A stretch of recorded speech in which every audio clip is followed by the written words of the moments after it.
I try to avoid excessive media bias talk, media criticisms talk kind of thing.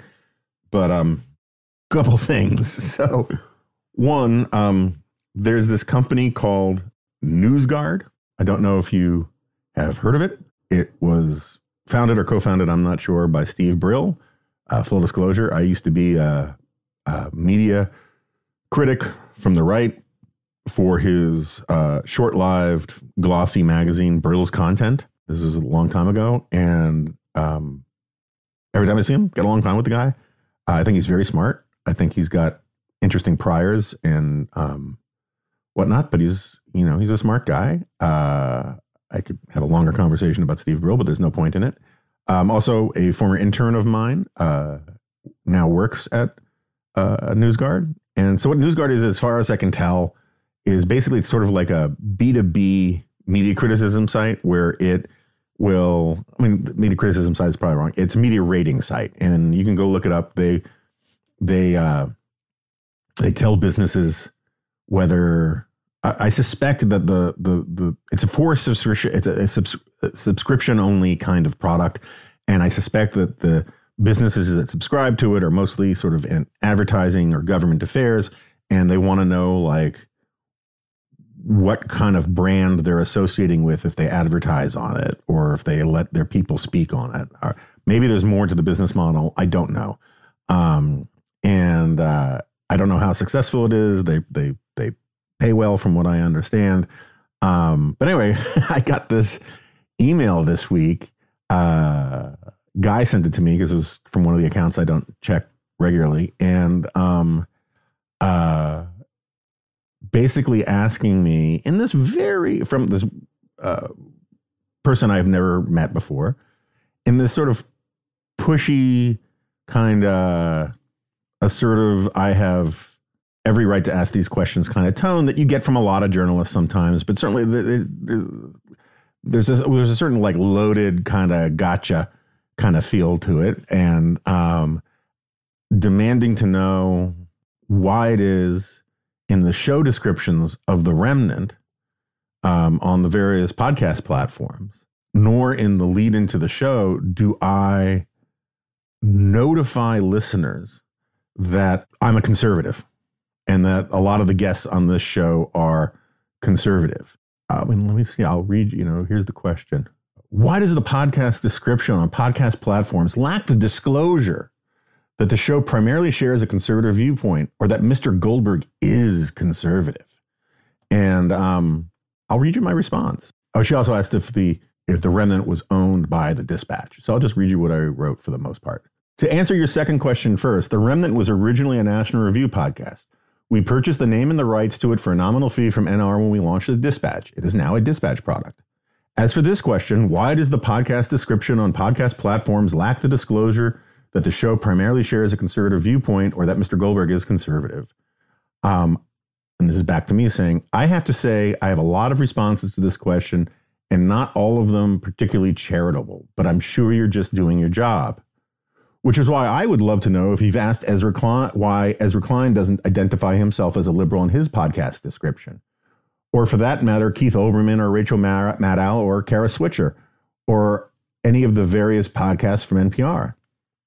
As The Remnant is a podcast hosted by me and launched on National Review and is currently hosted by a center-right publication I co-founded, it never occurred to me that I needed to, quote-unquote, warn people that conservative content may lay ahead.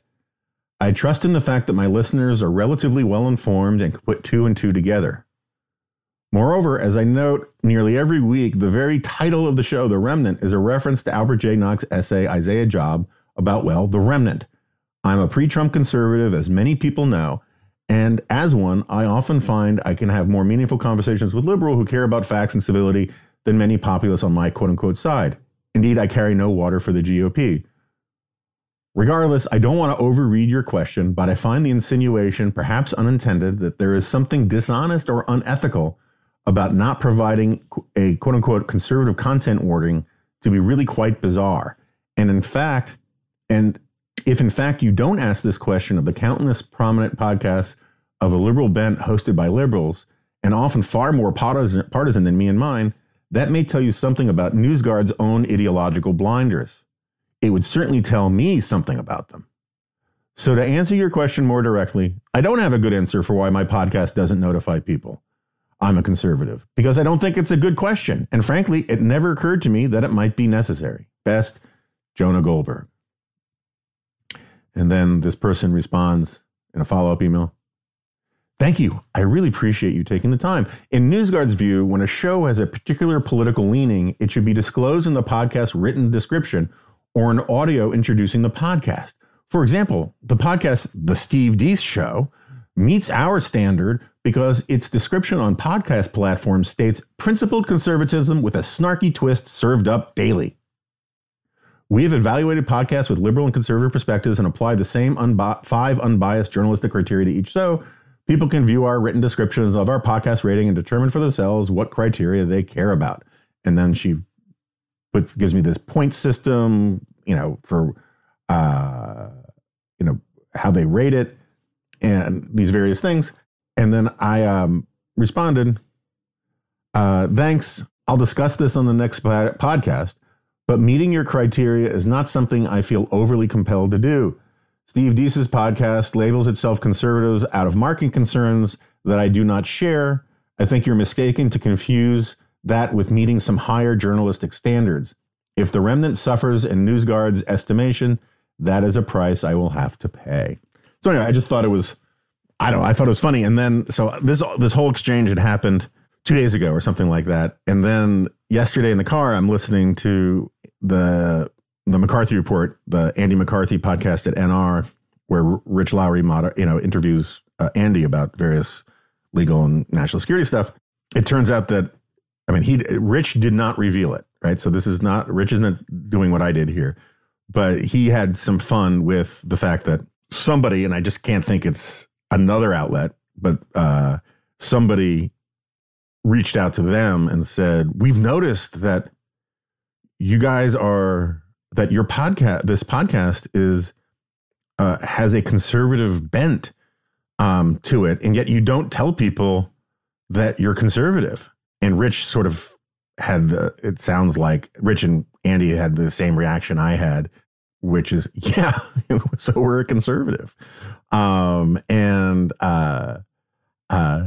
thought it was funny too. So I have no idea if people outside the rarefied world of this stuff find any of this interesting or amusing, but I just think it's sort of hilarious that NewsGuard is spending considerable time. I get it. Dispatch is not a household name the way National Review is, but the idea that National Review, lest some liberal stumble into a podcast like a babe in the woods, not knowing anything about American journalism, American life, and listen to 5 minutes of a National Review podcast between the editor-at-large of National Review and its chief legal guy, and discover that these two people are conservative.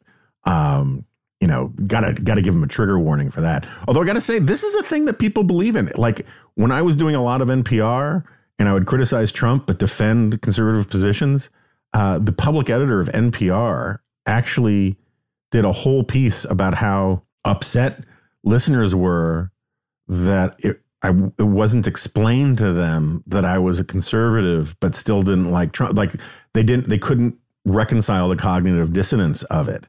And it was a really fascinating sort of insight into people who really need to have their hands held when they get exposed to things that don't confirm their pre-existing points of view about stuff. So, maybe I'm being too harsh. That's entirely possible.